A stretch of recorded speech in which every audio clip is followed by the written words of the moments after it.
Hey you, and welcome to this video where I will help you out how to fix slow keyboard response on Windows 11, and I will show you 4 solutions how you can fix this. The first solution is go to Start, then go to Settings, and then from here go to Accessibility.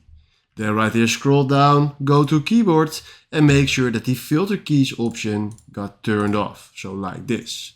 Then we go to Home, and then from here click here on Windows Update and then click here on check for updates.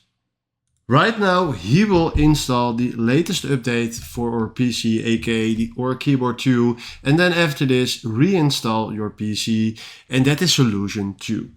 Then from now we click this away and we search here for run, click on run, and then write down Control Keyboard, then do OK.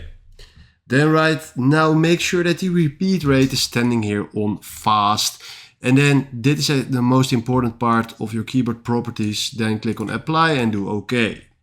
Then right now the last thing that you need to do is go to Device Manager, click on Device Manager. Alright, here it is. Click on Keyboards and then click on right mouse click and do Update Driver. Search automatically for drivers, and right now the best drivers for your device are already installed.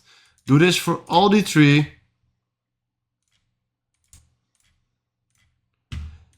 And right now, after these 4 things, it probably will fix that your response of your keyboard is fast now. Don't forget to restart your PC, and after that it will work. Alright, this is exactly how this works. Thanks for watching and have a wonderful day.